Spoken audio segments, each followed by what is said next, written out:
നമസ്കാരം. തിരുവല്ല മീഡിയ വാർത്തകളിലേക്ക് സ്വാഗതം. ഈ വേനൽക്കാലത്ത് ഒറ്റ രൂപയുണ്ടെങ്കിൽ നിങ്ങളുടെ ദാഹമകറ്റാം. ജല ATM പദ്ധതി. ഇങ്ങനെ വ്യത്യസ്തമായ ഒരു ആശയത്തിന് തുടക്കം കുറിച്ചിരിക്കുന്നത് പുളിക്കീഴ് ബ്ലോക്ക് പഞ്ചായത്താണ്. 1 രൂപയും ചെറുതല്ല.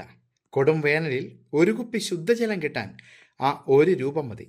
വരൾച്ച ഒരു ക്ഷമയുമില്ലാതെ ജലക്ഷാമം ഉണ്ടാക്കുമ്പോൾ ഒരു കുപ്പിയും കുറച്ച് ചില്ലറയും ഉണ്ടെങ്കിൽ ദാഹം അകറ്റാനുള്ള പ്രതിവിധി പുളിക്കീഴ് ബ്ലോക്കിൽ സജ്ജമാണ്. ചെറിയ തുകയ്ക്ക് ശുദ്ധമായ വെള്ളം പൊതുജനങ്ങൾക്ക് ലഭ്യമാക്കുക എന്ന ലക്ഷ്യത്തോടെ ബ്ലോക്ക് പഞ്ചായത്ത് തുടങ്ങിയ 3ാമത്തെ വാട്ടർ ATM കടപ്രയിൽ പ്രവർത്തനം ആരംഭിച്ചു. കടപ്ര പഞ്ചായത്ത് ഓഫീസിന് മുമ്പിൽ സ്ഥാപിച്ച water ATM block panchayat president CK Anu ഉദ്ഘാടനം ചെയ്തു. Block vice president Soman Thamarachalil അധ്യക്ഷത വഹിച്ചു. Kadapra panchayat president Nisha Asokan, vice president Mini Jose, block panchayat അംഗങ്ങളായ മറിയാമ്മ എബ്രഹാം, വിജി നയനൻ, കെ ചന്ദ്രലേഖ, ജിനു തോമ്പുകുഴിയിൽ, KS രാജലക്ഷ്മി, വിശാഖ് വെൺപാല, പഞ്ചായത്ത് അംഗങ്ങളായ Robin Paramala, Susamma Paulose, Soji Soman, James Kuruvila, block secretary K Vineetha എന്നിവർ പ്രസംഗിച്ചു. 1 രൂപയ്ക്ക് 1 ലിറ്റർ ശുദ്ധീകരിച്ച തണുത്ത വെള്ളം ഈ ATMകളിലൂടെ 24 മണിക്കൂർ ലഭിക്കും.